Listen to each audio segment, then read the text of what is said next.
গাড়ির পিছনে দৌড়াইতে হয়, সামনে দৌড়াইতে হয়, গেটের পাশ দিয়া কালো গ্লাস, তারপরে এরকম দূর থেকে সালাম দিতে হয়। মানে এগুলো তো পলিটিক্স হইতে পারে না। ক্ষমতায় আসার মাত্র 2.5 মাসের মাথায় আবারও কেন রাজপথের কর্মসূচি নিয়ে মাঠে ফিরছে বিএনপি? কিভাবে বিশ্লেষণ করবেন বিষয়টিকে?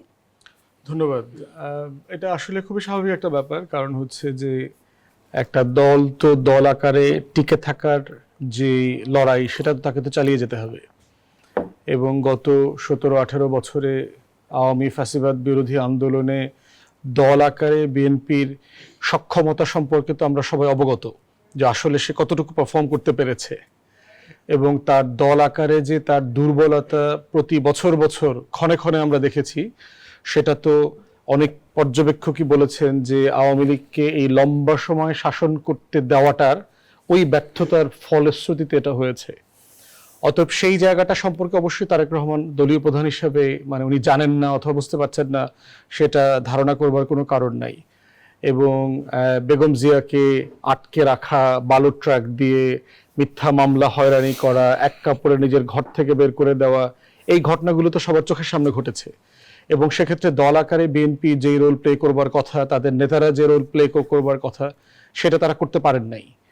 তো সেই জায়গাতে নিঃসন্দেহে দলীয় জায়গা থেকে একটা হচ্ছে ন্যাশনাল পপুলারিটি, আপনি ইলেকটোরাল পপুলারিটির জায়গায় ভোটে জিতে আসছেন, এর মানে এটা না যে আপনি সংগঠন আকারে খুব স্ট্রং। বাংলাদেশের রাজনীতিতে হিস্টোরিক্যালি সংগঠনের স্ট্রং হচ্ছে আওয়ামী লীগের ছিল, আর হচ্ছে ধর্মীয় দলগুলোর আছে আর কি, আপনার খুবই স্ট্রং সংগঠন আছে। তো সেখানে বিএনপি সংগঠন বরাবরই খুব দুর্বল। তো সে জায়গায় আমার মনে হয় যে দলের প্রধান হিসেবে উনি যেটা চিন্তা করছেন, এটা কোনোভাবেই মানে মানে মানে হালকা করে দেখবার সুযোগ নাই, এটা খুব যৌক্তিক। আর দ্বিতীয় কথা হচ্ছে, আপনার ইন্ট্রোতে যেটা পড়ছিলাম যে এটা না করলে দুর্নীতি গেড়ে বসবে, ব্যাপারটা একদমই তা না আর কি। আপনার দুর্নীতির সাথে গভর্নেন্সের সম্পর্ক এবং ওই যে ত্যাগী নেতাদের মূল্যায়নের কথা আসছে এখানে, প্রশ্ন হচ্ছে এই ত্যাগ করবার কালচার থেকে পলিটিক্স বের করে নিয়ে আসতে হবে। ত্যাগ দরকার নাই, আপনার যোগ্যতার ভিত্তিতে পলিটিক্স করতে হবে। ত্যাগের প্রবলেম হচ্ছে যে 40, 45, 47 বছর বয়সের ছেলেদেরকেও এখনো ছাত্র সংগঠনে নেতৃত্ব দিতে হচ্ছে, যাদেরকে আমরা ধরেন যারা ক্যাম্পাস থেকে বের হয়ে গেছি সেই সময়টাতে যারা ক্যাম্পাসে ছিল। তো এই যে ত্যাগ, এবং ত্যাগ দেখেন ছাত্র দলের সম্প্রতি যে কমিটি হয়েছে, সারা দেশে ছাত্র দলের নেতারাই কমিটি এবং ছাত্র দলের কেন্দ্রীয় নেতৃবৃন্দের বিরুদ্ধে বিক্ষোভ করেছে, কুশপুত্তলিকা জ্বালিয়েছে, এগুলো করেছে। কেন? ত্যাগ করেছে, কিন্তু কমিটিতে জায়গা পায়নি। প্রশ্ন হচ্ছে এই ত্যাগের মধ্য দিয়ে কি আপনি ভালো লিডার পাবেন কিনা? ত্যাগের মধ্য দিয়ে যে ছাত্রদল, ছাত্রলীগের গত 40 বছরের পলিটিক্স আমরা দেখেছি, সেখান থেকে ভালো রাজনীতিবিদ কয়জন বেরিয়ে এসছে, যারা আসলে দেশ বোঝে, রাষ্ট্র বোঝে, লেখাপড়া জানে, গভর্নেন্স বোঝে, সেটা তো আমরা দেখি নাই। এবং এই দুই ছাত্র সংগঠনের মধ্য থেকে এই যে ত্যাগ, এই ত্যাগের মধ্য দিয়ে যেটা আসছে, সেটা হচ্ছে দুর্নীতিবাজ, ক্রিমিনাল, সিন্ডিকেট বের হয়ে আসছে। অতএব রাষ্ট্রকে যদি আপনি পরের ফেজে নিতে চান, গভর্নেন্সের জায়গায় ডেভেলপ করতে চান, তাহলে আপনাকে এই ট্যাগের ফর্মুলা থেকে পলিটিক্স বের করে নিয়ে আসতে হবে, গণতন্ত্রে ফিরে যেতে হবে। কোনো ত্যাগ নাই, প্রতি বছর বছর 1-2 বছর পর পর ভোট দিয়ে দিবেন, প্রত্যেকটা শাখা যার যার দলের নেতা কর্মী নির্বাচন করে নেবে, টার্ম শেষ, বিদায় নিয়ে চলে যাবে, পলিটিক্স করবে। পলিটিক্সের গ্রামার তৈরি করা দরকার। এই ত্যাগ এবং মূল্যায়িত না হওয়া এবং এরপরে রাক্ষোভ, বঞ্চনা, মানে এই জিনিসগুলো বাংলাদেশের পলিটিক্সকে যেটা করছে, প্রাতিষ্ঠানিক রূপ দিতে দিচ্ছে না। এই জন্য বড় যে দলগুলো যারা দেশ শাসন করেছে, তারা বারবার যেটা করেছে দেখবেন, যেই ফরম্যাটে, ত্যাগের ফরম্যাটে এমপি মন্ত্রী হয়, দেশ চালাইতে পারে না এরপরে গিয়ে। কারণ হচ্ছে সে একটা এত অযোগ্য ক্রাইটেরিয়ার মধ্য দিয়ে নিজেকে বাছাই করতে হয়, কারণ প্রচুর ত্যাগ করেছেন, প্রচুর সময় দিয়েছেন, লেখাপড়া করবার সময় নাই তো, গাড়ির পিছনে দৌড়াইতে হয়, সামনে দৌড়াইতে হয়, গেটের পাশ দিয়া কালো গ্লাস, তারপরে এরকম দূর থেকে সালাম দিতে হয়। মানে এগুলো তো পলিটিক্স হইতে পারে না, এটা তো আপনার সম্মান, মর্যাদাবোধ, ব্যক্তিত্ব নষ্ট করে দিচ্ছে। এবং এই ধরনের ছাত্র নেতাদেরকে দিয়ে আপনি কখনো ন্যাশনাল পলিটিক্স করতে পারবেন না। সরকার এবং রাজনৈতিক দলের পার্থক্য নির্ধারণ করা কতটা জরুরি?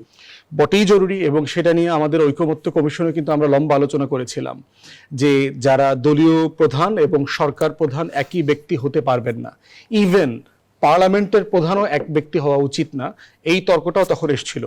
কিন্তু স্যাডলি প্রায় অনেক দলই এটার সাথে একমত হয়েছিল। বিএনপি এটার সাথে একমত না হওয়ার কারণে যেটা হয়েছে, আলোচনাটা বেশি দূর এগোয় নাই।